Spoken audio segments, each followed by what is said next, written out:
Ouais, Terev Tov à tout le monde. Shiur Leilou Nishmat Shalom Ben Rachel, mon arrière-grand-père qui est décédé le 10 Iyar.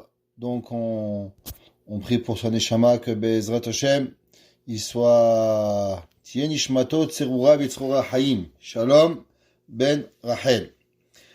Dans le Shir HaShirim, toujours, on est dans la lettre Tzadik. Sophia Ali Chot Beta. Elle a regardé les chemins de sa maison. Velechem Atzlut Lotochel. Et du pain de fainéantise, elle n'a pas mangé. Qu'est-ce que ça veut dire Sophia Ali Chot Beta? Le Metsudot, il dit Sophia Inyan Habata. Qu'est-ce que ça veut dire le mot Sophia? Il dit que le mot Sophia, c'est pas Sophia. Ce Sophia, ça veut dire regarder. Kemot Sofot Reim Betovim. Alors, pour pouvoir expliquer qu'est-ce que ça veut dire ce verset, on va un peu extrapoler. Vous savez que dans la vie, il y a deux façons de voir le monde. Il y a une façon de voir le monde qui s'appelle la façon micro, et il y a la façon macro. Qu'est-ce que ça veut dire? Exemple, un enfant, il regarde qu'est-ce qu'il a besoin. Je veux manger, je veux une bicyclette, je veux ci, je veux là. C'est des besoins personnels et il regarde. Ça veut dire qu'il voit que tous les besoins qu'il a, lui, sont importants. Un papa, il regarde pas seulement qu'est-ce que cet enfant il regarde. Il regarde David, il veut une bicyclette, Shimon, il veut des patins à roulettes, Rachel, elle veut une perruque. Chacun a des besoins. Donc lui, il doit regarder la globalité, la famille en macro, pas la famille en micro. Parce que si tu regardes en micro, alors tu vas acheter une bicyclette à David et demain, tu n'auras pas de quoi manger. La Torah, elle demande que généralement, on n'a pas seulement une vision macro ou une vision micro. La Torah, elle veut généralement qu'on regarde le monde d'une double façon. Ça veut dire que la Torah, elle veut qu'on regarde généralement tout ce qu'on veut de double façon. On regarde, numéro 1, le monde d'une façon micro. Ça veut dire par rapport à moi, comment moi je dois vivre, comment moi j'ai besoin de grandir, comment moi j'ai besoin d'arranger mes midotes. Mais aussi, il ne faut pas seulement regarder par rapport à toi. Il faut regarder toi par rapport au monde. Exemple, un homme il fait ta'anit. Alors c'est bien. Tu fais ta'anit, tu demandes pardon à Kadosh Baruch Hu. Mais si dans un monde où on ne fait pas ta'anit, et que maintenant tu vas avoir la ga'ava que tu as fait ta'anit, alors ton ta'anit il vaut rien du tout. Ça veut dire qu'on doit toujours regarder le monde de deux côtés. Le monde par rapport à toi et à Kadosh Baruch Hu, le monde par rapport à ton individualité, et le monde par rapport à ta globalité, à savoir comment tu réagis dans le monde par rapport à autre chose, comment une personne elle vit dans la société. Est-ce que dans la société tu es bien vu, tu es mal vu, comment tu es jugé? Dans le Shulchan Aruch par exemple, il y a des halachot qui s'appellent yuhara. C'est quoi yuhara? Ça veut dire que par exemple, aujourd'hui on ne s'habille pas en blanc. L'halakha elle est qu'à part les mekoubalim, on ne s'habille pas en blanc. Une personne qui voudrait commencer à s'habiller djelabi à blanc et habiller tout en blanc, il n'a pas le droit. Pourquoi il n'a pas le droit? À cause que c'est un habit qui est réservé aux mekoubalim, et automatiquement quand tu vas t'habiller de telle façon-là, alors ça veut dire que tu déclares que tu es un mekoubal. Est-ce que tu es un mekoubal, toi? Tu apprends la yeshiva à Yerushalayim, tu n'as pas le droit. Il y a certaines choses qu'une personne ne peut pas faire. Pourquoi? Parce qu'elle est réservée à une élite. Ça veut dire que même si à toi, de ta façon de voir le monde, elle est bien par rapport entre toi et Hachem, mais il y a une nécessité d'aller voir comment toi tu vis véritablement dans la globalité du système. La femme intelligente, la Eshet Raïl, cette personne extraordinaire, souvent et beaucoup de fois, généralement, tous les problèmes de la vie, ils sont quand les gens ne regardent que leur nombril, que le bout de leur nez, comme on dit en français. Qu'est-ce que ça veut dire voir le bout de ton nez? Ça veut dire que tu te regardes que toi. Ça veut dire que toi, tu arrives au magasin, tu es pressé, tu prends ton chariot, tu coupes tout le monde, tu regardes pas, maintenant tu fais du chilou Hashem. Oui, mais tu comprends, j'ai mon chiour. Mais Maïr pas dit que t'as un chiour.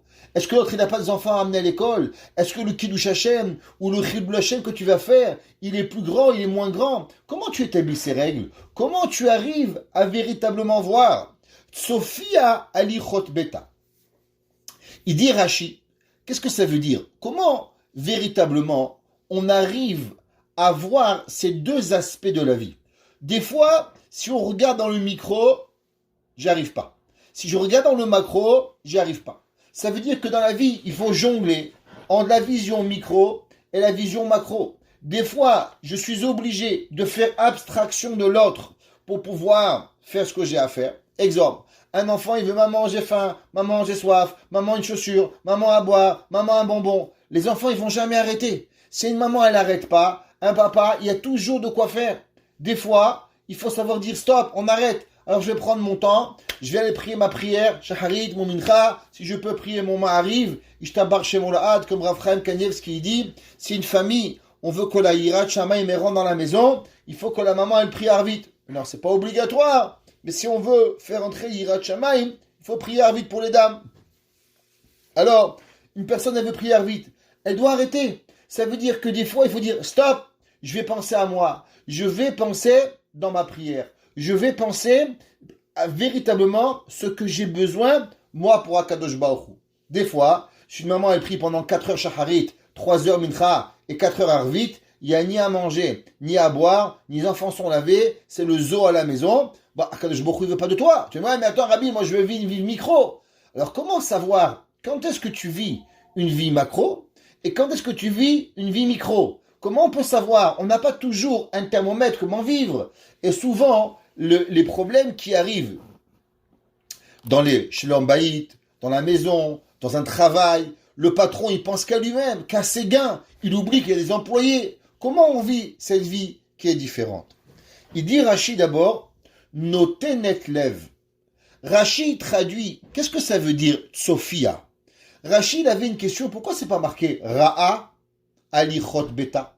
Généralement, quand on parle de voir en hébreu, on utilise le mot roé, voir. Pourquoi ici, Shlomo HaMelech, il a choisi le mot Sophia? Rashi dit, le mot Sophia, il veut dire notenet lev, quelqu'un qui donne son cœur. Ça veut dire que, en vérité, l'homme, la personne, la femme, pour qu'elle puisse comprendre qu'est-ce qui se passe, il y a besoin de pas regarder avec des yeux physiques. Il y a besoin de voir avec des différents yeux. Une autre paire de lunettes. La paire de lunettes, elle n'est pas tes yeux, mais elle est ton cœur. Rachid dit, notenet lev. Elle donne son corps, son cœur. Qu'est-ce que ça veut dire, donner son cœur?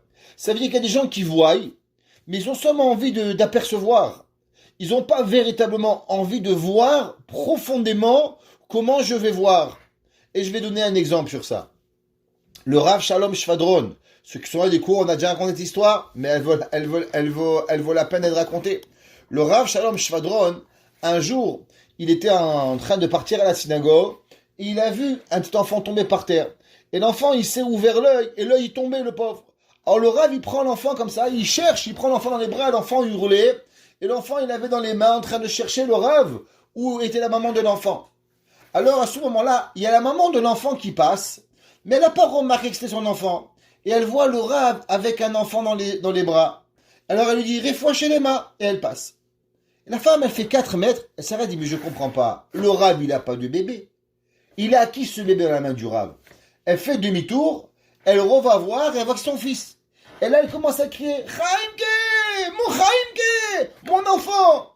Le Rav lui donne l'enfant, et à la fin, quand l'enfant il a guéri, il est parti à l'hôpital.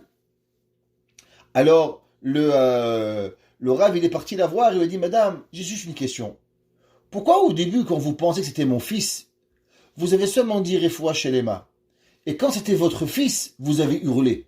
Si vous savez hurler pour la douleur d'un enfant, quelle différence ça fait entre mon enfant ou votre enfant? Entre mon Chaimke et ton Chaimke? Quelle est la différence? Les deux, alors la personne, elle doit pouvoir crier. Ça veut dire qu'il faut donner son cœur pour pouvoir voir. On raconte le Rav Obadia Yosef et le Rav Ben Sion Abba Shaul, les deux habitaient dans le même quartier. Et tout le monde sait que le Rav Obadia est un homme qui avait une concentration dans l'étude qui était anormale. Ça veut dire qu'il pouvait étudier et on pouvait mettre une bombe à côté de lui, il n'écoutait pas. Et un jour, le fils de Rav Obadia Yosef, Rav Yaakov Yosef, il est tombé. Et il est tombé sur l'arcade, et vraiment il avait de points de suture. Et l'enfant, il hurlait. Et qui est sorti? Il est sorti le Rav Abba Shaul. Le Rav Tzion Abba Shaul est sorti, et il a vu que l'enfant, il saignait. Il a appelé Madame Yosef, Madame Obadia Yosef, et il a amené à l'hôpital pour amener soigner l'enfant. Alors ils ont demandé, est-ce qu'on va déranger le Rav? Il a dit, si le Rav, il n'entend pas son fils crier, c'est qu'il n'entend personne. Le Rav Obadia Yosef n'a même pas entendu son enfant. Le Rav Abba Shaul est parti à l'hôpital. Ils ont cousu l'enfant. Il est revenu. Il n'a rien remarqué. Dans l'étude totale, ça veut dire que quoi? Rav Obadia, il n'écoutait pas les enfants des autres, mais il n'écoutait pas aussi ses propres enfants, parce qu'il était contraire à la Torah. Mais cette femme-là, elle a hurlé pour son fils. Pourquoi tu n'as pas crié pour mon fils? Ça veut dire qu'en vérité, tu regardes le monde dans une vision macro, dans une vision micro, que le monde par rapport à toi, tu cries quand ça te fait mal. Mais pourquoi tu ne regardes pas l'autre? Il dit, le Rashi, Notenet lev al tsarke bene betea. Elle donne son cœur sur les besoins de ses enfants. Qu'est-ce que ça veut dire? Souvent, on a des enfants, Baruch Hashem, ils sont bien élevés. Ils nous disent pas qu'est-ce qu'ils ont besoin. Le rôle des parents, c'est pas toujours d'attendre. Qu'est-ce que ton fils il te dit? Que ton fils il va arriver, il lui manque une chaussure, il lui manque un habit, ta fille il va lui manquer une jupe. C'est pas ça le but. Le but, c'est de voir et de regarder le comportement jusqu'à qu'on va savoir découvrir les besoins de nos enfants. Ça veut dire que, autant dans le matériel, un père il voit son fils les chaussures déchirées, il doit dire, mon fils, viens, c'est une paire de chaussures. Pareil dans le comportement de la Torah. Un père, il voit son fils, il dit un gros mot. Comment tu veux dire un gros mot?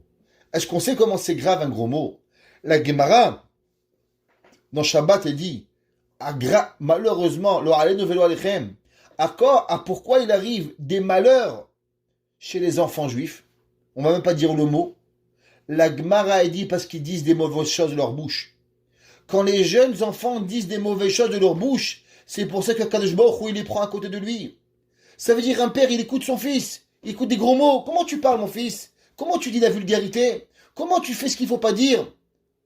Faut pas attendre qu'il y ait une catastrophe.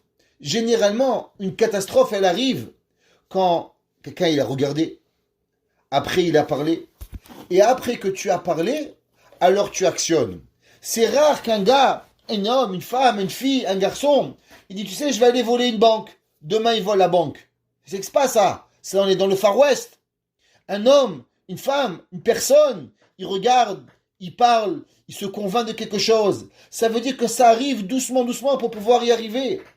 Les parents, ils ont l'obligation d'aller et de s'assurer que nos enfants, il dit Rashi, itnahagu be'emet ou be'tzniut.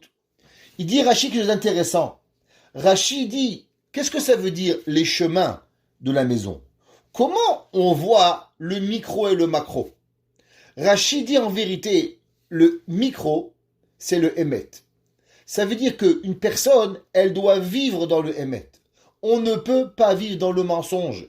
Un enfant, vous savez, le Mishnah Bura, il n'était pas le Chafetz Chaim, qui ne connaît pas le Chafetz Chaim, comment il parlait, comment il réfléchissait, comment chaque pas, chaque geste de sa vie était calculé. Le Chafetz Chaim, il grattait pas la tête. S'il n'avait pas réfléchi, est-ce qu'il devait se gratter la tête? Il touchait pas sa kippa. S'il n'avait pas réfléchi, est-ce que ça me vaut la peine de perdre une fraction de seconde de mon chiot pour toucher ma kippa? T'es un Kodesh Kodashim, le Chafetz Chaim. Et ben pourtant, le Chafetz Chaim, dans l'éducation, était un rénovateur. Autant qu'à l'époque, le Chafetz Chaim, déjà, il a parlé de l'importance de communiquer avec ses enfants, de comment les mechabed otam. Mais le Chafetz Chaim, il a donné une nekuda extraordinaire. La première nekuda que le Chafetz Chaim, il dit qu'il faut faire excessivement attention où le Chafetz Chaim, il dit même qu'il faut frapper ses enfants. Je dis pas qu'il faut frapper les enfants, mais déjà, même le Chafetz Chaim, il y a 100 ans, qui avait déjà parlé contre les punitions corporelles, le Chafetz Chaim avait dit qu'on a le droit de l'utiliser sur le Emet. Le Chafetz Chaim, il dit dans le Mishnah Berurah que l'homme et la femme ont l'obligation d'être excessivement vigilants sur le Emet de nos enfants. Ça veut dire le Emet, il n'y a pas de passe-droit. Un enfant, il te dit telle chose, on fait. Il n'y a pas, on ne peut pas faire. Le Chafetz Chaim, pour que vous compreniez cela, un jour, il a demandé à sa fille de lui faire un travail. Le Chafetz Chaim, dans son Emet, vous savez que combien de fois ça arrive, vous achetez un livre, et dans le livre, il y a une page blanche. Alors aujourd'hui, c'est pas grave. Vous allez au magasin, ils vous le remboursent. Même si c'est 10 ans après, le livre, il n'est pas acheté. Exemple, vous achetez un livre, vous avez acheté ce livre, et vous n'êtes pas rendu compte, et vous n'avez jamais lu l'avant-dernière page. Et un jour, vous ouvrez l'avant-dernière page, il y a une page blanche. 30 ans après, vous pouvez aller rendre le livre. Pourquoi ? Parce que vous n'avez pas acheté un livre pour qu'il manque une page. Alors le Chafetz Chaim, qui vendait ses livres de Mishnah Berurah, alors il vérifiait chaque livre et livre, il les vérifiait pour pouvoir qu'il manque aucune page. Et généralement, il demandait à ses enfants de l'aider, de feuilleter le livre page par page pour pouvoir le vendre. Alors il a demandé à sa fille une fois, s'il te plaît, j'ai besoin que tu me vérifies un volume, je dois l'envoyer. Sa fille, elle lui a dit, papa, regarde, je vais aller jouer avec ma copine, laisse-moi, si tu veux, je t'en fais 10 après. Maintenant, je vais aller jouer avec ma copine. Tout. Le Chafetz Chaim, il a laissé. Quand elle est revenue, elle a trouvé 10 livres devant elle. Il dit, mais papa, pourquoi 10 livres ? Tu as dit 10 livres. Il dit, mais papa, juste je parlais. Elle dit, juste tu parles ? Ça veut rien dire juste tu parles. La vie, c'est pas parler. La vie, c'est ce qu'il faut faire. Comment tu peux dire 10, tu vas faire 10. Le Chafetz Chaim, il a dit, le Emet, il faut aller avec cela jusqu'à la fin. Rashi, il dit, qu'est-ce que c'est une maman dans l'éducation ? Qu'est-ce qu'elle doit regarder ? Sur quoi elle doit aller chercher ? Vous savez, autant que c'est important souvent dans l'éducation, de ne pas rechercher rien, de laisser couler, de mettre de l'huile, comme ils disent à Marseille. Mais de l'huile, pourquoi ? Parce qu'il ne faut pas regarder. Des fois, dans l'éducation, il est important que les parents, ils font semblant qu'ils n'ont pas vu. Pourquoi ? Parce que si on est trop derrière les enfants, on ne peut pas avancer. Là, vous connaissez la fameuse principe. Choose your battle. Ouais. Choisis ta guerre avec tes enfants. Choisis tes batailles. Perds une guerre, mais perds une bataille, mais gagne la guerre. Comme c'est marqué dans les dictons. Alors, des fois, il ne faut pas regarder. Mais le Chafetz Chaim, il dit qu'il y a 2 critères où les parents ont l'obligation d'aller vérifier. La première, le Emet. Il faut à tout prix aller chercher le Emet. Un enfant, il te dit, j'arrive à 4 heures. Il arrive à 5h30, qu'est-ce qui se passe ? Pourquoi tu n'as pas dit la vérité ? Ah, tu veux dire, tu as oublié, tu n'as pas la montre. Pourquoi ? Comment ? Ça veut dire qu'il y a des choses qu'il est important aux parents de faire comprendre que véritablement, c'est pas quelque chose qu'on peut laisser aller. On ne peut pas être mévater sur le Emet. Un enfant, il doit venir, un mari, une femme, toute notre maison, elle doit être basée sur les critères de Emet, pas sur des critères qui sont véritablement. Et la deuxième chose, il dit le Rashi, tsniout. Mesdames et messieurs, c'est quoi la tsniout ? La tsniout, c'est pas seulement la tsniout vestimentaire. La tsniout, c'est comment on parle. La tsniout, c'est comment on regarde. La tsniout, c'est quand on marche. La tsniout, elle est comment on se lève le matin. Il y a des gens, ils se lèvent, c'est un éléphant. C'est pas ça. Quand tu te lèves le matin, tout le monde dort. Ça fait partie des lois de tsniout. De te lever doucement. Fais pas du bruit. Comment tu es. Tu rentres à la maison. Moi, j'ai grandi dans une maison où mon papa qui se levait à 4 heures du matin. J'ai jamais entendu mon père ni rentrer ni sortir. Il se levait à 4 heures du matin. Il pouvait quitter la maison. Il faisait le café. J'ai jamais entendu un bruit. Pourquoi ? Tsanoua. Hatsne alechet, la Torah dit. Sois honorable quand tu vas marcher. C'est-à-dire, on peut avoir plein d'autres défauts. Mais on doit apprendre des qualités. On doit avoir hatsne alechet. Quand tu marches, quand tu poses ton pied, comment arriver ? La Gemara dans Masechet Yoma. Ouais. La Gemara dit que à cause de quoi le temple a été détruit.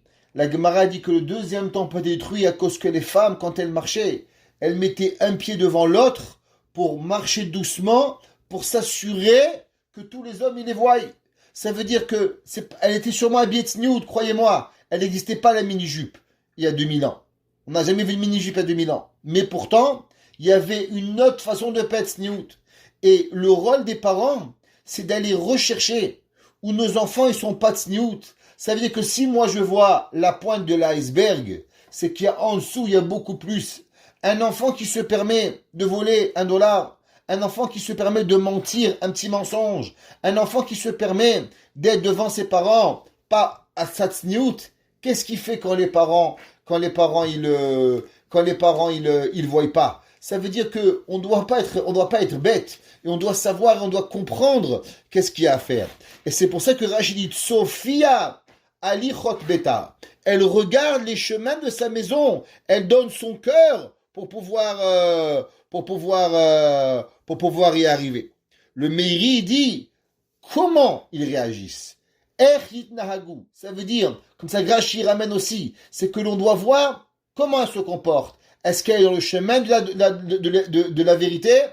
Est-ce qu'elle est dans le chemin de la tzniut? Est-ce qu'il est dans le chemin du emet ou pas? Et qu'est-ce que ça veut dire? Velechem atzlut lotochet. Et elle n'a pas mangé du pain de la fainéantise. Il dit le imredat. Qu'est-ce que ça veut dire sur le principe de Sophia lichot beta? Il dit me'ayenet ou mashagachat kol seder beta.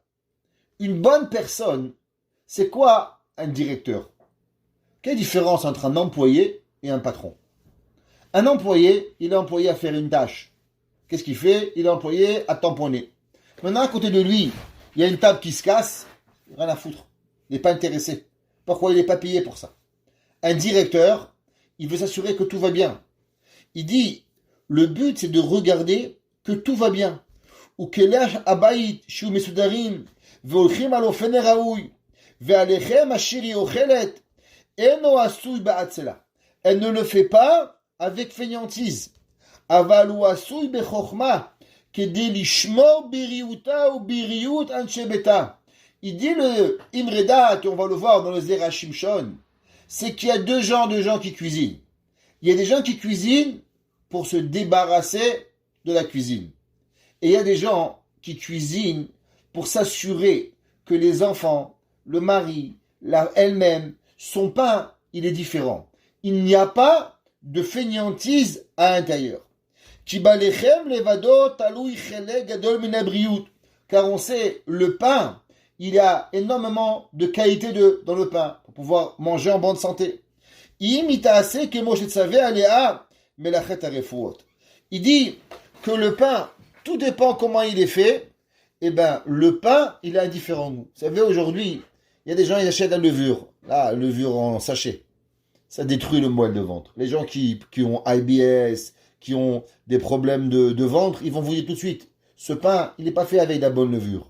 À l'inverse, les gens qui achètent de la très bonne levure, qui est millénaire, qui font venir de Monsi, d'autres choses, il y a des gens qui ont... Eh bien, le pain, il n'est pas le même. Il a un autre goût, il fait pas mal au ventre. Pourquoi? La différence, elle est ce qu'il a pris le temps. Comment tu as tamisé la farine? Comment tu fais? Il dit, Velechem atzlut lotochel. Il dit, une qualité parmi d'autres, c'est que non seulement elle regarde l'éducation des enfants, mais même elle regarde la conséquence de comment véritablement, alors elle cuisine. On peut se débarrasser, on met du poulet au ketchup et on balance au four pendant 1 heure, ou bien on fait mieux. Un s'appelle lechem atzlut et un c'est pas lechem atzlut. Un jour, j'ai failli m'évanouir. J'étais un jour à pizzeria avec mes enfants. Ma femme, mes enfants ils étaient tout petits. Il y a au moins 20 ans cette histoire. Au moins. Et on était à une pizzeria et une femme devant nous. Alors la femme elle est au téléphone, elle parlait pas. D'un coup il y a une paille de pizza qui arrive. Top, une grande paille. Et là ses enfants ils rentrent. Elle dit à son téléphone, ah désolé je dois préparer le souper à mes enfants. Et elle coupe la pizza, elle la met sur une assiette à ses enfants. Ça s'est préparé un souper. Un enfant il entend ça. que quand tu prends une paille de pizza sur une assiette, t'appelles ça à préparer, souper à tes enfants, ça c'est du lechem atzlut. Qu'est-ce que tu veux qui va sortir de cet enfant? Qu'est-ce que tu veux qui va sortir? À part qu'il va devenir un plus grand feignant que toi. Et je me trompe pas. 20 ans plus tard, l'enfant il est encore plus feignant que la mère. Pourquoi? Parce que il y a rien. Il y a pas un enfant qui rentre à la maison. Il voit la table elle est mise. Il voit le souper qui est prêt. Il voit qu'on lui a mis une bouteille d'eau. On a mis des verres à la maison. Qu'est-ce que ça fait tout ça? L'enfant, il regarde avec tout. L'enfant, il voit combien la maman elle a investi. Quand il mange pas du poulet. Il mange pas du pain. Quand il mange de l'amour. Il mange du travail. Il mange la volonté de véritablement vouloir arriver à faire quelque chose. Ce qui était avec nous la semaine dans le cours, dans Parashat Tazria, on avait expliqué quelle est la raison. Pourquoi il dit Isha ki Tazria veyalidazachar, qu'une femme elle va enfanter un garçon. La Torah elle veut t'apprendre. Pourquoi tu deviens Téméanida? Pourquoi une femme dès qu'elle accouche c'est difficile? Pourquoi tout ça arrive? C'est pour que l'enfant dès qu'il vient dans ce monde il comprend que le monde il n'est pas facile. Le monde, la maman elle doit comprendre que l'éducation ça prend du temps. Le papa il doit comprendre que ça vient avec des efforts. On peut pas qu'un enfant il voit à combien ses parents lui donnent de l'affection, ils lui donnent de l'amour, ils ont préparé pour lui. Or son cœur il n'est pas rempli de manger, son cœur il est rempli d'affection extraordinaire.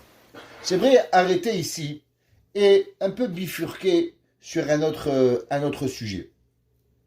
Shlomo HaMelech, le grand roi Shlomo HaMelech, il a écrit Shir HaShirim. La question qui est demandée, pourquoi David HaMelech, il n'a pas écrit Shir HaShirim? Qu'est-ce qui a causé que Shlomo HaMelech, il a eu besoin d'écrire Shir HaShirim? Et quelle est la raison pourquoi David HaMelech, lui, il n'a pas trouvé le besoin d'écrire Eshet Chaim? Quelle est la raison? Vous savez, on raconte que souvent, les gens ils pensent que les religieux, on est un peu retardé, on traite mal nos femmes, on traite mal nos épouses. Les gens qui ne vivent pas dans le monde de la Torah, ils croient souvent que les pauvres femmes religieuses, meskenot, elles sont au service et elles sont des esclaves. Lo alenu velo alechem, c'est pas vrai. Chez nous, le Ikar, la Aker et Tabaït, c'est la maman. Toute la maman, elle tient la maison. La judaïcité, elle est à la maman. Mais les gens pas religieux, ils savent pas tout ça. Alors, un jour, il y avait un couple pas religieux qui était là, il faisait kidouche, traditionnaliste. Alors, il y avait le mari, il se rappelait du chant de son père, qui chantait de son grand-père, Eshet Chaim.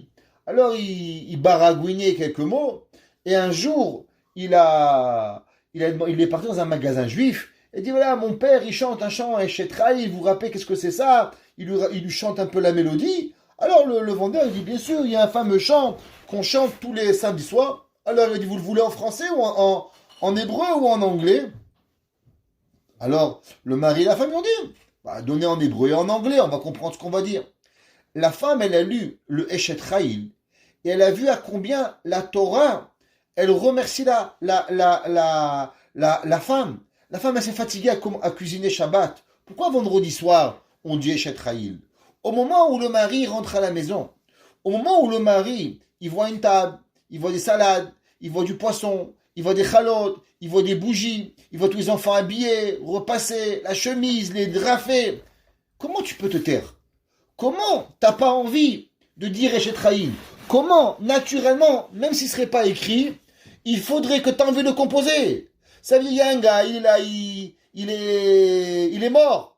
Mais quand tu rentres chez toi et que tu vois cette beauté de tout ce qui s'est passé, de l'investissement, qui n'est pas lechem atzut tochel, c'est juste tout ce travail, c'est ce que tu as fait, l'homme, il a besoin de ressentir le besoin de dire merci. Alors cette femme-là, elle a vu à combien la Torah elle honore la femme. Alors elle a lu un peu plus sur Eshet Chaim et elle est devenue religieuse grâce à ce chant extraordinaire de Eshet Chaim. Il y a encore une autre question qu'on pourrait se demander. Shlomo HaMelech, il a écrit Eshet Chaim. Pourquoi tous les rabbins n'écrivent pas des remerciements à leurs femmes? Pourquoi vous n'avez pas, vous savez, le Rambam, Maïmonide, Maïmonide, on connaît rien sur sa femme. On connaît sur son frère, par exemple, Rabbi David. Ouais, on sait qu'il est mort. On sait qu'il avait une femme, que le Rambam, lui, il s'est occupé de sa belle-sœur quand son frère il est mort. Euh, Pourquoi on connaît rien de la femme de Rachi? On connaît plus sur les filles de Rachi, mais on connaît rien sur la femme de Rachi. Comment ça se fait que la Torah, elle ne nous raconte rien? Pourquoi la Torah, elle ne nous raconte pas de la femme de Pinchas? Pinchas ben Elazar ben Aaron à Cohen. Pinchas, il a vécu 400 ans. Comment c'est que la Torah ne nous dit pas cette femme extraordinaire? Pourquoi on ne nous parle pas de toutes ces femmes? Le seul et le premier qu'il a remercié sa femme dans un livre, c'était le Tzlach. Le Tzlach, c'est le Noda Biouda. Il a écrit plusieurs livres dans la Torah, dans la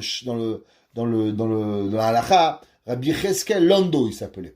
Et lui, c'est le premier que dans son livre, dans la préface de son livre, il a écrit un remerciement à sa femme sur la Torah qui a été pour lui une Akeret Abaït, une femme qui était à ses côtés. Et la question, elle est puissante. Comment ça se fait que David Amelech, il n'a pas écrit Eshet Chayil? Comment ça se fait que seulement au XVIIIe siècle, on a attendu le premier rabbin qui a écrit un livre où il remercie sa femme? Quoi, ils étaient tellement des barbares, les rabbins. Comment c'est possible? Le Rambam, il a écrit pourtant dans son livre du Rambam, Tsarich Adam le'ehov et ishto kegufo, ou tsarich lechabeda yoter migufo. Un homme, il doit aimer sa femme comme soi-même, mais il doit honorer sa femme plus que lui-même. Ça veut dire, exemple, il y a deux pauvres, ils n'ont pas de quoi s'habiller, ils ont un sous-vêtement. Qui le met, l'homme ou la femme? La femme. Un homme, il n'a pas de chemise, il y a une chemise. Qui c'est qui le met, l'homme ou la femme? La femme. La femme a des droits sur le mari beaucoup plus grands. Alors comment ça se fait que le Rambam, qui avait un honneur tellement grand aux femmes, le Rambam, il a écrit, tu sais, les Chabeda yoter migufo, tu as des droits plus que moi. Comment le Rambam, il n'a pas pu écrire? Salut, je remercie mon épouse qui était là, sympathique avec moi, qui m'a aidé. Pourquoi il n'a pas écrit un petit mot pour son épouse? Quelle est la raison de tout cela? On va essayer d'expliquer de deux façons la raison. En vérité, les deux se complètent l'une avec l'autre. Elles sont, cette question elle a été demandée par le Rav Meir Mazouz dans son livre Kovetz Ma'amarim. Ceux qui veulent voir le livre, il est là. Et il a un chapitre au complet à propos de cette question et de pouvoir débattre ce sujet. La première chose qu'il dit, pourquoi David Amelech il n'a pas écrit? Vous savez que David Amelech d'abord, il a marié que des juifs. David Amelech il avait 6 femmes et 12 concubines, 18 en tout, et il respectait exactement la halacha. Shlomo Amelech, lui, il avait des milliers de concubines, va'alimot en mispar. Il avait des femmes qu'il a mariées pour un soir qui était moins que des concubines, à ne plus en finir. Il avait énormément de femmes. Shlomo Amelech, pour qui il a écrit Eshet Chayil? Alors vous vous rappelez, on avait rapporté au début, d'après certains, il a écrit pour Bathsheba, sa mère. Au début du chapitre de Shir HaShirim, le chapitre de Eshet Chayil, c'est le chapitre 31. Vous vous rappelez, on avait déjà rapporté, mais il commence pas au milieu. Les premiers versets, du verset 31, du chapitre 31, là-bas c'est marqué dans le verset 2, chapitre 31, 2, Ma biri ou ma bar bitni. Qu'est-ce qu'il est, mon fils? Ou ma bar bitni. Et qu'est-ce qu'il est? Le fruit de mes entrailles. Ou mes banedarai. Et qu'est-ce qui s'est passé? Celui qui est le fruit de mes vœux. Il dit Rashi, Mazot asita vigata shata beni velo ben avicha. Qui a parlé? A parlé Bathsheba. Bathsheba, elle a dit à Shlomo Amelech, pourquoi tu dis aux gens que tu es mon fils? Tu devrais dire que tu es le fils de David Amelech. Moi, je veux pas que tu es mon fils. Akol Odin Shavicha Tzadik Gamur Aya. Tout le monde y savait que tu es ton père David Amelech, le roi David Amelech, David Melech Israël Haïve Kayam, le roi David Akadosh Baruch Hu, il a ramené la Meloucha dans le monde. Quand on dit Baruch Ata Hashem Elokeinu Melech Haolam, roi du monde, qui comprenait qu'était le roi du monde, que David Amelech. Ve'im ata rasha yomro imo garmalo. Elle lui a dit, le Bathsheba, dis pas que t'es mon fils. Dis tu es ton père. Pourquoi? Comme ça, si tu vas dire que tu es mon fils et tu vas pas devenir un bon enfant, alors les gens ils vont sûrement dire pourquoi il est mal sorti. Pas à cause de son père. Sûrement qu'il a appris de sa mère qu'elle est mauvaise. Donc, s'il te plaît, ne me fais pas honte. Moi, je suis pas une mauvaise femme. Et si tu sortiras mal, c'est seulement grâce à cause de toi, pas à cause de moi. Moi, j'ai aucun causé que tu sois un mauvais garçon. Barbitni. Kol neshe avicha. Kevan shimit abrod enan. Shavot et tashmish vaindahatim nichlasti. Elle lui dit, moi, je me suis battu pour pouvoir arriver. De quoi on parle? On sait que Bathsheba, elle était la maman de Shlomo Amelech.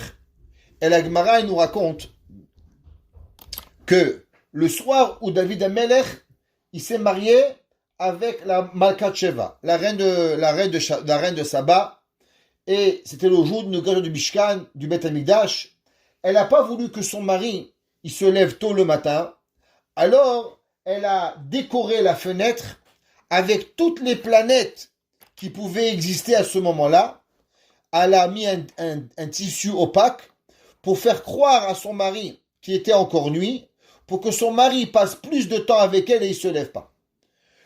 Tout le monde attendait l'ouverture du Beth Amikdash, 5 heures du matin, 6 heures du matin, 7 heures du matin, et Shlomo Amelech, il n'arrive pas. Ils sont partis voir Bathsheba, ils ont dit, Bathsheba, ton fils il dort, on a besoin des clés pour ouvrir le temple. Qu'est-ce qu'elle a fait Bathsheba? Bathsheba, elle rentre dans sa chambre, elle a pris son fils, le roi, pif, paf, à coup de gifle, et lui a dit, Ma bar biri ou ma bar bitni. Pourquoi tu me fais cette honte? Les gens, ils vont dire que c'est à cause de moi que tu es mal sorti. Et le Midrash, il dit non seulement elle a mis des gifles, mais elle a accroché à un poteau et elle a fouetté son fils, Bathsheba. Tout le chapitre, de début de chapitre 31, il parle de Bathsheba. Shlomo Amelech, il nous apprend une grande règle. Quelle est la règle? Shlomo Amelech, il avait 1000 femmes. Va'al yamot en mispar. Et des concubines à n'en plus finir. Mais à la fin de tout ça, il a dit Shlomo Amelech, Eshet chayin mi yimtza. L'homme, il va chercher des raisons. Shlomo Amelech, il cherchait plusieurs raisons pour se marier, pour faire la paix. Il avait des belles femmes, mais il n'a pas connecté avec une personne. Il a dit, Shlomo Amelech, tout ce que j'ai vécu dans le monde, pourtant j'ai pas su connecter avec une personne. Une personne qui a compris qui, que, quand, quoi, comment, les détails de la vie. Sophia Alichot Betam, elle a compris au jour où j'ai déraillé, elle est venue à me ramener à l'ordre. Comment faire? Ma béni ou ma barbitni? Est-ce que ça c'est mon fils? C'est pour ça que je t'ai enfanté sur cette terre? Pour que tu dormes? C'est pour ça que je me suis battu pour toi, pour que tu sois roi? Pour que tu manges de la pastèque le matin? À quoi ça sert? Ma béni. Shlomo Amelech, il a écrit parce qu'il a pu comparer. Ça veut dire que souvent, les gens ne peuvent pas comprendre comment les gens sont bien tant qu'ils l'ont pas vu. David Amelech, il a parlé de son épouse. Il n'avait pas besoin. Parce que Bathsheba a été tellement une grande personne que David Amelech, il n'avait pas avec quoi comparer. Il vivait une vie tellement pure que pour lui, vivre, il était Bigdusha, Betahara, il avait une femme extraordinaire. Toutes les femmes de David Amelech, Abigail et ainsi de suite. David Amelech, il n'a pas eu besoin d'écrire. Shlomo Amelech, à cause que Shlomo Amelech, il a vu d'autres choses. Il a pu comprendre que ça veut dire une relation homme-femme qui est un petit peu perturbée et qui n'est pas à la hauteur de Bathsheba. C'est pour ça que lui, il a écrit Behemet, Eshet Chaim mi Yimtza. Pourquoi tous les rabbanim, ils n'ont pas écrit sur leurs femmes? Il y a plusieurs raisons. La première raison, elle est rapportée dans les Sfarim, que le Rambam, on ne connaît rien de sa vie. C'est pas que ces enfants du Rambam nous ont expliqué qu'est-ce qu'il a vécu le Rambam. Rashi. Est-ce que vous savez qu'il était vigneron, Rashi? Si c'est pas que ses petits-enfants, Rabbeinu Tam, Rashbam, Rivam, même le nom de sa deuxième fille de Rashi, on ne sait pas. Est-ce que vraiment elle s'appelle Yocheved ou pas? C'est une marloquette. On n'a pas vraiment d'idée. Pourquoi? Parce que Rashi et le Rambam, le Tosfot, ils n'avaient qu'une idée en tête. Nous infliger et nous influencer de Torah jour et nuit. Une Torah émet. Une Torah où ses sentiments ne passent pas. Est-ce que Rashi vous a expliqué, tu sais, Parashat Tazria, Metzora, je ne t'ai pas trop expliqué bien parce que j'avais mal au ventre? C'est pas intéressant ton mal au ventre. Il y a des gens, ils ont mal au ventre, le monde il s'arrête. Qu'est-ce que t'en fous de ton ventre? Et ton ventre n'est pas important. Qu'est-ce que je m'en fous de ton pied? Il n'est pas important. Rashi, le Rambam, Tosfot, le Ritva, le Rashba, le Ramban, tous ces géants de la Torah, ils n'avaient qu'une seule envie, donner la Torah Témet. Et c'est pour ça que même parler de leurs femmes, c'est pas Chas Veshalom, même de leur propre vie, on sait rien. Ils sont restés totalement anonymes de leur vie, si ce n'est que de nous enseigner la Torah à l'état pur. Une autre raison que c'est ramené, pourquoi les géants de la Torah n'ont pas parlé de leur épouse. Pourtant, comme on a rapporté, le Tzlach, le Noda Biouda, Rabbi Cheskel Lando, il a ouï fait.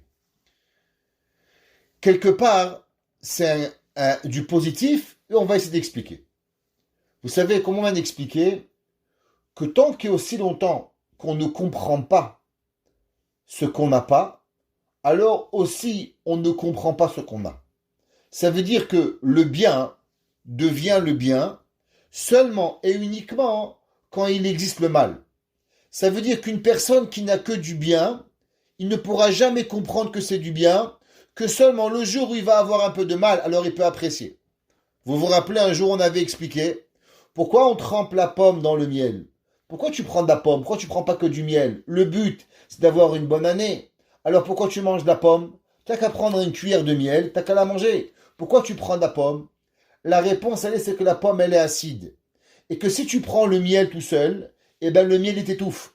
Parce que tu peux pas apprécier le trop bon il t'étouffe. À l'inverse, quand tu prends quelque chose qui est acide et que tu le trempes dans le miel, alors le miel, il amène à la personne que l'acidité au-dessus du sucre, tu vas apprécier le sucre.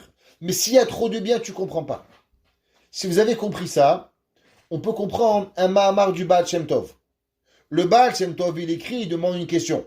Il y a ce qu'on appelle dans les Igerot du Baal Shem Tov, il y a un livre, qui est les Igeret de Baal Shem Tov, c'est des lettres extraordinaires, ça s'appelait Sha'arei Yeshua. Là-bas, il y a 3 lettres du Baal Shem Tov qui sont des grandes céboulottes. Et là-bas, le Baal Shem Tov, dans une des lettres, dans un passage, il demande une question. Il dit la question suivante. Pourquoi Akadosh Baruch Hu, il a créé l'homme qui devait manger? Pourquoi l'homme doit manger? Adam Arishon, même avant la faute, il avait le droit de manger. L'inverse, Akadosh Baruch Hu dit Mikol Agan Tochal, Mikol Etz Agan Tochal, mange tous les fruits. Pourquoi Adam Arishon devait manger? Quel est le but? Vous et moi qu'on mange, c'est pour élever les âmes perdues dans les fruits. Je comprends qu'on doit manger. Mais quelle est la raison pourquoi Kadosh Baruch Hu, il a créé à la base un être humain qui a besoin de manger? Pas besoin de manger un être humain. T'as qu'à créer un être humain qui voit, qui marche. Pourquoi tu le fais manger? Adam Arishon, les malachim, ils lui créaient des steaks. À quoi ça sert tout ça? Pourquoi la Gemara dans Masechet Sanhedrin 58b, elle nous parle du menu d'Adam Arishon? Qu'est-ce que les malachim lui donnaient? De la viande, des steaks. Pourquoi tout ça? C'est quoi le but? Il explique le Baal Shem Tov, on s'est marqué bébé dans le Baal Toldot au nom du Baal Shem Tov, que l'homme, son but, c'est d'être excité. En hébreu, on appelle ça mitlahev, de s'enflammer, de s'enflammer pour pouvoir être proche d'Akadosh Baruch Hu. Mais si l'homme, il est tout le temps enflammé, à la fin, il apprécie plus Dieu. Pour pouvoir vivre l'inflammation à Kadosh Baruch Hu, l'homme, il doit avoir des montées et des descentes. Il doit se rapprocher d'Hachem, et quand il se rapproche d'Akadosh Baruch Hu, alors après, il mange, il vit pour son corps, c'est un éloignement d'Akadosh Baruch Hu, et après l'homme, il va de nouveau se rapprocher d'Hachem. Ça veut dire que l'homme, il doit avoir un rapprochement, un éloignement, un rapprochement, un éloignement. Et quand il mange, il boit, il s'occupe de son corps, alors il s'éloigne un petit peu de Dieu pour pouvoir retrouver de nouveau la passion de Akadosh Baruch Hu. Ça veut dire que si l'homme, il est toujours dans le sens où il est dans le bon, eh bien il n'apprécie pas. Il explique le Rav Meir Mazouz, quelque chose d'extraordinaire. C'est bien et c'est pas bien. Ça veut dire que, quelque part, pendant des générations, les gens vivaient tellement en harmonie avec leur époux et leur épouse, c'est que ça venait même pas à l'idée de quelqu'un de remercier sa femme. Pourquoi? Pas parce que chas v'shalom, sa femme n'était pas importante. Parce qu'il était clair, net et précis, que tu remercies pas quand tu respires. Pourquoi tu remercies pas quand tu respires? Pourtant l'oxygène, si elle n'est pas là, tu meurs. Mais tu comprends que l'oxygène, c'est la vitalité. Akadosh Baruch Hu, il peut pas créer des humains et pas créer l'oxygène. Si tu crées pas l'oxygène, tu vas me tuer, après tu me fais descendre. Ça veut dire que la nécessité de la personne, elle est nécessaire, et pourtant plus, moins on l'apprécie. C'est quoi on l'apprécie? Ça veut dire que moins je prends du temps à remercier Akadosh Baruch Hu. Je fais une bracha sur Sheakol, je fais une bracha sur Amotzi, je fais une bracha sur Mezonot, mais je fais pas une bracha sur l'oxygène. Pourquoi pas? Pourquoi je remercie pas Akadosh Baruch Hu, Baruch Ata Hashem, Elokeinu melech haolam, Shebara Hamtzan, qui a créé l'oxygène? Pourquoi pas? Mais tu vis tous les matins. La réponse, c'est puisque c'est tellement nécessaire que tu ne peux plus comprendre et que tu peux pas vivre sans, alors ben mec, tu peux pas remercier Hachem parce que c'est ta vie. Jusqu'au XVIIIe siècle, les hommes et les femmes, ils ont compris que véritablement l'homme et la femme ne peuvent pas vivre l'un sans l'autre.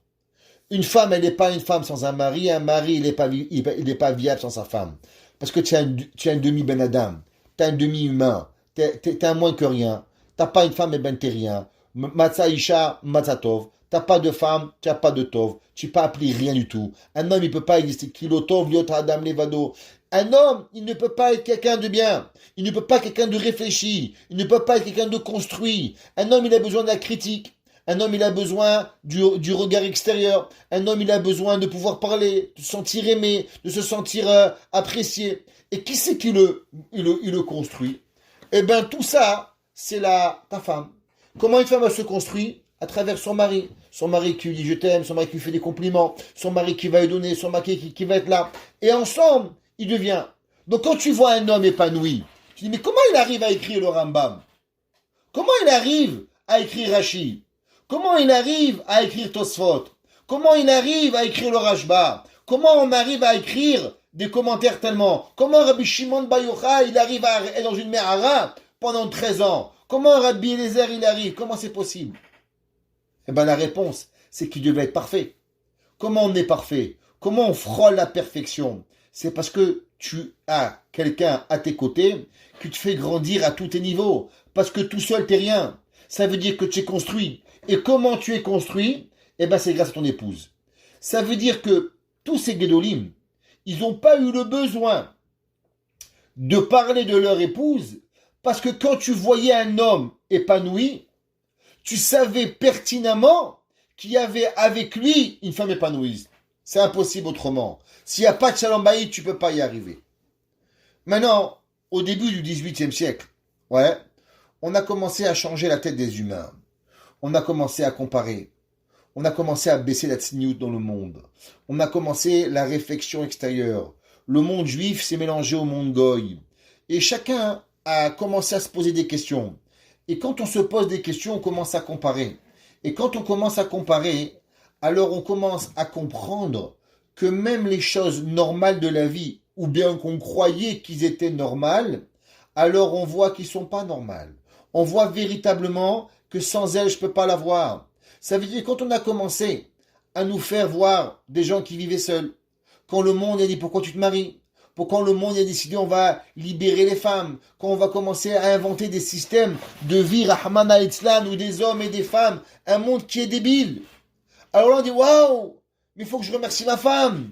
Il faut que j'arrive à comprendre qu'est-ce qui se passe. Parce que si j'ai pas le contraste du bien et du mal, alors je comprends pas combien c'est important. Tant que tu bouges pas le nez d'un homme qui n'arrive pas à respirer, il comprend pas. Tant qu'un gars il n'a pas reçu une pneumonie, il comprend pas ce que c'est difficile de respirer. Il pense que c'est normal. Le jour où tu as une pneumonie, le jour où tu as attrapé une bronchite, le jour où tu prends le Covid, tu n'arrives plus à respirer. Tu dis waouh, je t'appartiens chez Molad. L'oxygène, c'est pas gratuit. L'oxygène, ça coûte cher. À quel moment il faut que je le remercie, même sur tout ce que j'ai. C'est pour ça que, tant et aussi longtemps que toutes ces personnes, et que le monde, il vit dans un monde normal, alors on n'a pas eu ces besoins. Mais le jour où Chachamim, ils ont compris que Behemet, le monde, il est un petit peu devenu fou, et que trouver et être en complicité, d'être marié un homme et une femme, il devient vital. Alors c'est pour ça, Behemet, que les Chachamim, ils ont commencé à écrire dans leurs livres des vies, parler de leur vie. Parce qu'on doit avoir un exemple de bonne personne. Aujourd'hui, les gens, c'est quoi une bonne personne? C'est quoi le monde? C'est qui? Les acteurs de cinéma qui se divorcent 4 fois, qui se marient 6 fois, et qui ont des femmes et des enfants avec tout le monde, qui sont, on a juste à voir le monde MeToo. Toutes les plus grandes vedettes du monde, elles ont été massacrées avec on les a dénoncées, dénonciation d'abus, Rahman al-Islam, qu'on veut même pas dire le mot de notre bouche. C'est qui le monde? C'est quoi l'exemple? Les gens avec quoi on a écrit des livres, on a donné des noms. Aujourd'hui, on est en train de remettre en question des avenues, des aéroports à des personnes qui étaient des voyous. Mais c'est quoi le monde? Qu'est-ce qui s'est passé? Il se passe qu'aujourd'hui, on a créé un ballon. Ce ballon est en train d'exploser parce qu'il n'y a plus de réalité. Quand il n'y a plus de réalité, on ne sait pas qu'est-ce qui est bien et qu'est-ce qui est mal. La Torah aujourd'hui, Shlomo HaMelech bechormato, quand il a fait le tour du monde, quand Shlomo HaMelech il a pu comprendre le pouls de l'humanité, Shlomo HaMelech il est arrivé, il a dit waouh, c'est ça qui attend le monde à la fin des temps. À la fin des temps, il attend que les gens, ce qui est normalement être un monde de base, qu'un homme, il ne peut être heureux qu'avec sa femme, qu'une femme ne peut être heureuse qu'avec son mari, que des enfants ne pourront grandir dans une maison seulement quand la maison, elle est stable, la maison, elle est heureuse, la maison, elle est bien. Parce que sinon, on ne peut pas y arriver. Et que tu vas pouvoir croire que tu grandis. Mais qu'en vérité, tu n'es rien, tu ne peux pas avancer. Eshetraï miyimsa. Shlomo HaMelech, il est venu, il a dit, qu'est-ce qu'il y a à faire? Il y a des gens, vendredi soir, quand ils disent Eshetraï, ils sont heureux. Baruch Hashem, moi j'ai trouvé ma femme. Il y en a d'autres, ils se consolent. Ils disent, si Shlomo HaMelech avec 1000, il n'a pas trouvé, pourquoi tu crois que moi je vais trouver? Ouais, alors c'est pas grave qu'elle a raté le manger. Et j'ai travaillé ça. L'homme, il peut voir ce qu'il veut dans la vie.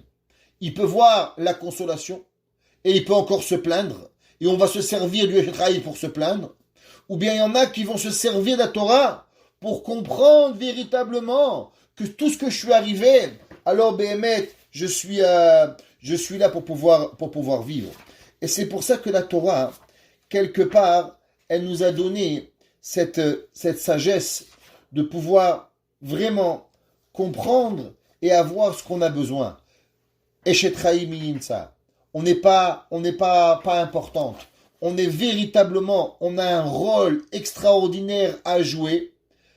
Darsha, comme on a vu dans le Passouk, Sophia alichot beta. Pour comprendre cela, il faut avoir la vision micro. Il faut avoir la vision macro. Velechem atzlut lotochel. On ne peut pas voir vraiment la fainéantise. La personne qui se débarrasse, il ne peut pas construire. La personne, si elle veut véritablement arriver, elle doit pouvoir être avec dans le travail. Il dit le Zera Shimshon. Ita b'shulchan aruch choshen mishpat. Le Shulchan Aruch il ramène, ouais, En hapoel rachai le'ar'iv ou le sagef et atzmo. Vous savez, il y a une halakha. les gens ils savent pas, spécialement quand on est employé, quand on est professeur encore plus, qu'il est interdit à un employé, écoutez bien, c'est pas un moussard ici, il est interdit à un employé, par exemple, de faire un grand régime. Pourquoi? Quand tu es au régime, qu'est-ce qui t'arrive? Eh ben, tu es fatigué. Quand tu vas être fatigué, tu vas être moins fonctionnel au travail. Tu vas être moins productif. Ton patron est employé pour travailler 8 heures par jour. 8 heures fois 60 minutes. Comment toi tu vas et tu vas être fatigué?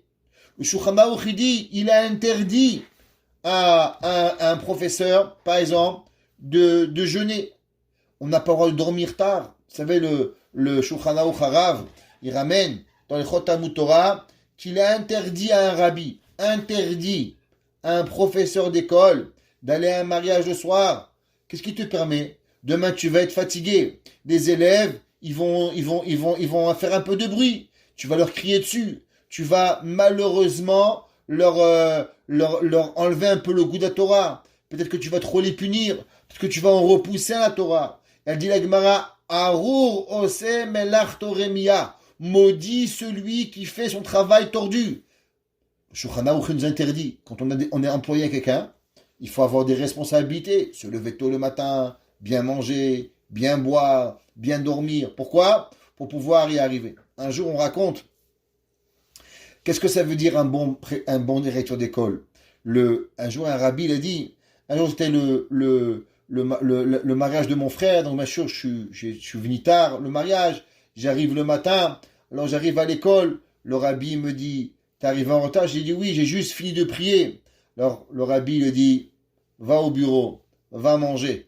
Il dit, mais rabbi, je suis en retard. Il lui dit, un rabbi qui ne mange pas avant d'enseigner, il ne peut pas enseigner. Va en prendre encore 20 minutes, va manger un gâteau et un café, tu auras la force pour venir. Un bon Ménaël, celui qui comprend que le professeur il a besoin de manger. Et le bon professeur, il doit comprendre qu'enseigner, c'est pas arriver à la dernière seconde. L'enseignant, il doit venir préparer pour pouvoir y arriver. Et il dit, Vechenta, la Gemara ramène, Rabbi Shimon Gamliel Omer, lo yarso, mipene shememaet, melarto shel abal habayit. Ouais, la Gemara dit que la peine doit se lever, vechol bakay minachama bachol minatzina. Ouais, on doit faire attention de se protéger l'hiver de l'hiver, le soleil de l'été. Pourquoi? Pour pas être un mauvais employé. La Eshet Chai de Zera Shimshon, qu'est-ce que ça veut dire? Une femme, un adulte, comme on a expliqué, il doit avoir la vision macro. Qu'est-ce que ça veut dire?